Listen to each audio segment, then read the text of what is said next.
Greetings and welcome to Caribbean Vanguard. Today we are going to visit a subject that is sensitive. It is a sensitive subject. It is one that many of us run away from, especially our woman. Much love to our woman. The ones who are actually of us, right? Color goes beyond skin deep. Many like to say color is skin deep, but it is not simply skin deep. An apple is not only an apple skin deep. A mango is not only a mango skin deep. It goes through and through, all the way to the seed, down to the roots. It is the same way when it comes to humans. So don't let them fool you when it comes to that. Such narrative only changed to this when certain individuals found out how good of a weapon it is to convince other people that you are the same and that love is love and God loves us all, kumbaya, while at the same time they have other hidden agenda, move in, take over the land, take over the resources, and leave you with an object, right? So for this story, it has to do with an article that I came across, and it was written by Jalen Taylor. Credit to her. But it has to do with interracial dating. And we have to be honest on this subject. Just like anything else, there are pros and cons. And so, let us be honest with this. The article started off in saying, what do Serena and Vice President Kamala Harris have in common? And the answer to that is, according to this article, they are both strong, admirable black women dating white men. I must disagree with that 100% because, again, color goes beyond skin deep. Because their mindset does not align with them being Negro. We see the dynamic of black woman and white man relationships pop up all over social media and in hit shows like How to Get Away with Murder, Insecure, and Love is Blind. I know I made a video some time back. I took it down because there was some issues there, but I may recreate it. If you go on social media, you see it over and over. Everywhere you go, there's this promotion of white men and black women. It is not so much the same the other way around. And many people think this is new, but this is something that has been going on for a while, where white men had access to black women. They would take the young, good-looking black woman and have their way with them, right? And our black women have to realize how long they have been used as a weapon against the black community and against the black man and other black men as well. Black men also have been used as a weapon against us, the woman, and the community, but it has been done in a different way. I believe that the most powerful weapon against the black community has been the black woman, right? There are many stories about it, and I can get into some later on.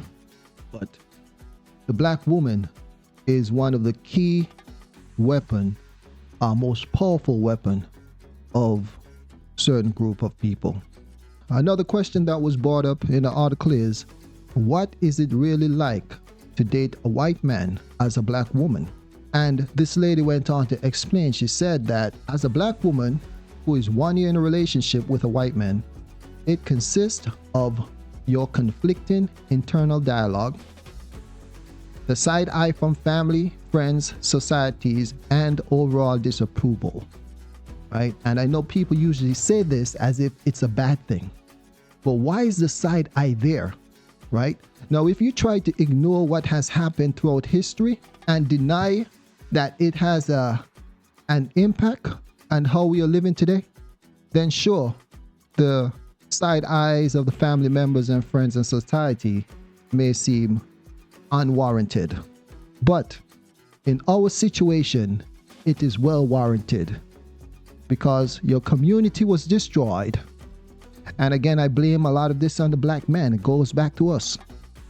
A community was destroyed, and another group of people, their men and their women, working together with some of our sellouts, created a community And instead of us rebuilding our community, we try to take the shortcut and join the descendants of your oppressors, but still consider yourself to be black or Negro. Still wants the same acceptance as everybody else. When we know that nobody else on the planet, none of them will ever do such a thing. They are very loyal, they are committed, and they love their ancestors and their people. That is why you see statues of their ancestors all over the place, regardless of how wicked that ancestor was. Where are the statues of your ancestors? The lady said that she started dating this white man, or her white boyfriend, shortly before the George Floyd murder and Black Lives Matter protests. And she was feeling a bit angry and overwhelmed with everything that was happening at the time and paused the relationship. While on the other hand, her white boyfriend was ready to commit. A lot of people feel that it is out of love, but I believe that there's some type of desire, that desire to conquer a black woman. You know, people always want to conquer strong things, lions and tigers and stuff like that. And also, it's also a hate towards black men as well. Many of these things are possible, but this exotic woman, that fetish, wanting to scratch that itch, the same itch that the slave masters had when they see a strong, beautiful black woman. But their natural desire is to that beautiful, slim, blonde woman. And probably they were rejected by this woman who chose another man. And so they want to live that life. They want to be a bit rebellious. And many of these black women give them the opportunity to live out that fantasy. Same way some black men have a desire to capture that white woman of that white man and so forth. It's the reverse. But don't get it twisted. It's not love. They cannot love you like your people can love you. And I'm talking about the real people, not just the ones who are chocolate cover coated, but the ones who are us through and through.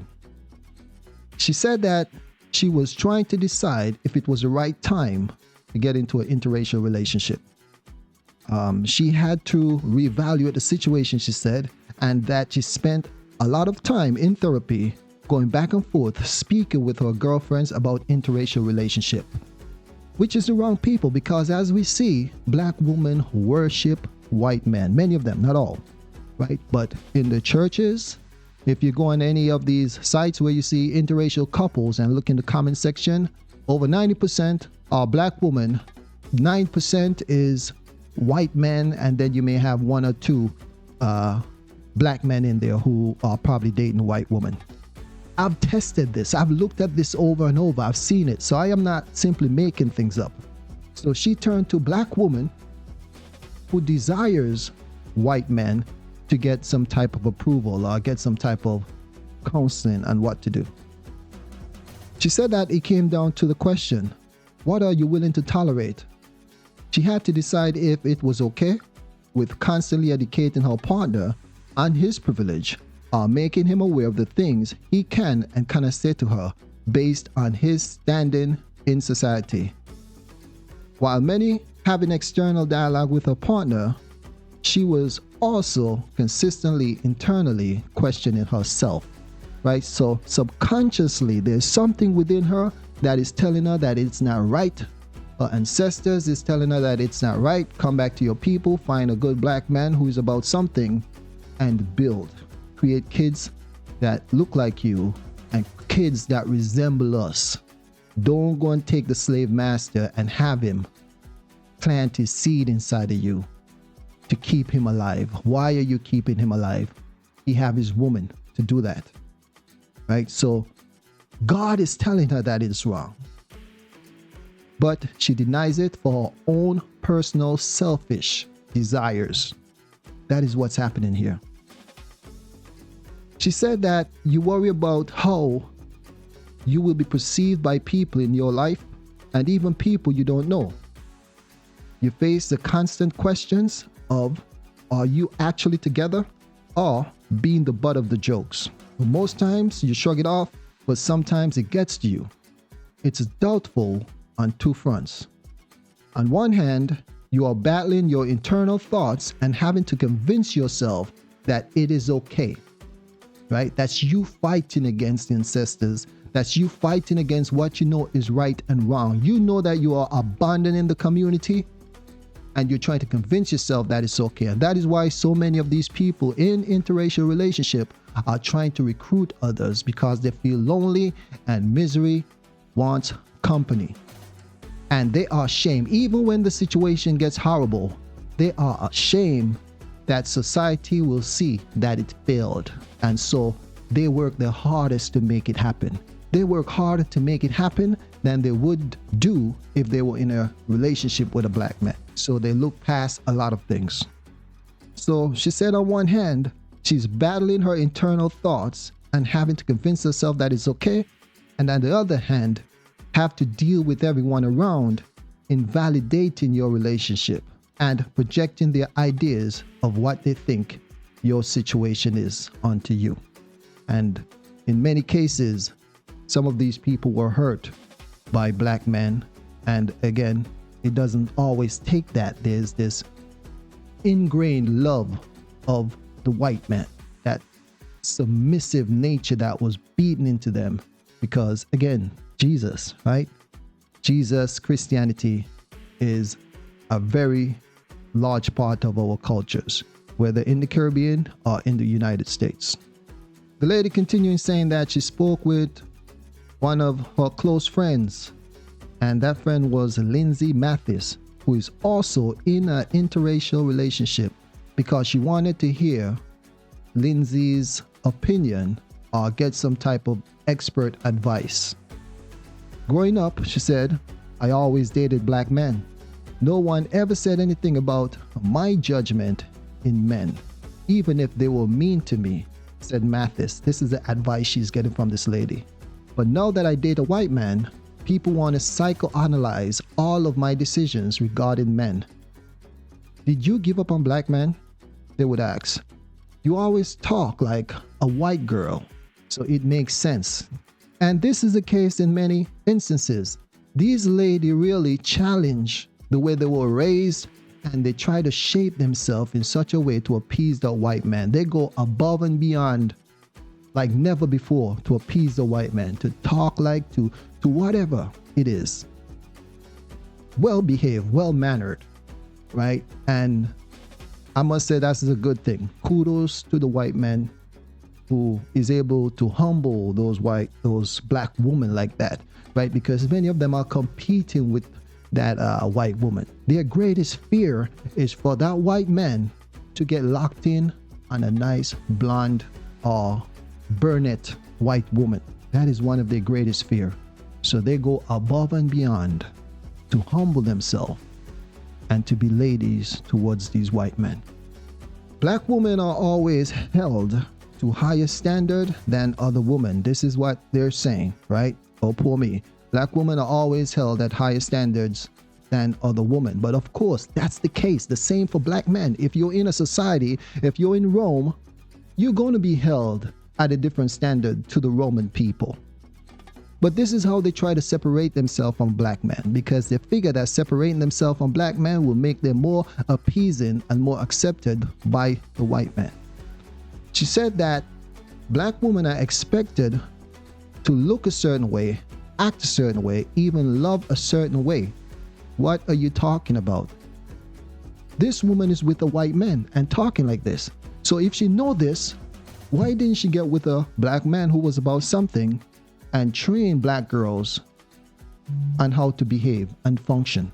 So a lot of times these people like to try to overcompensate and try to act like they really care about the black people and black girls and stuff. And that is why they try to sell hair products and try to get into situations to make it as if they care about black people and are fighting for the rights of black people. She said that when the roles are reversed, black men never face the same scrutiny, even when it's rooted in self-hatred. This is their way of separating themselves from the black man. When you were on the plantation, the black man was on the plantation. The black man is your father. So what are you talking about? And yes, many of us turn our back on each other, but You trying to separate yourself is ridiculous. You are both in Rome, and you both are expected to function and operate a certain way. She said that if black women do something outside of the norm, we are shamed and are told we aren't supporting our people. What are you talking about? If black men do something out of the norm, he will be told the same thing. Black man who go dating white woman is told the same thing. This is trash, this is garbage, and they know it. But this is their way of separating themselves, making themselves a victim.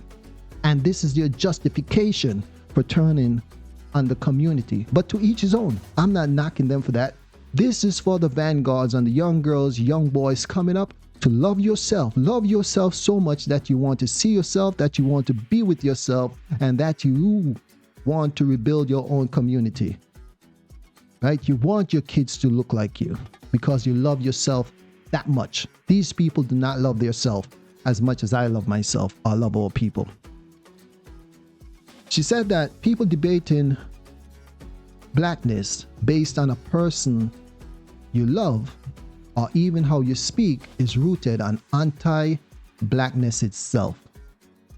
See the BS? So she's saying, you're trying to tell me there's two armies that's going against each other. Two powerful armies. And you're going to get with someone in the other army, but try to convince us that you are for us? It makes no sense in any form, ever. This is a common sense logic. Glenna Glasgow, a friend of hers, has been in a few interracial relationships. So she has been ran through by a lot of these white men. And I realize in Africa, a lot of these black women over there are being ran through by a lot of white men, old, young, whatever. They just get run through. She said that the lady, her friend that's been in a few interracial relationships, gave her thoughts on dating outside of her race and society standards for black women. And this was the quote that she got. I feel like society needs to change this idea that black women who date white men hate themselves.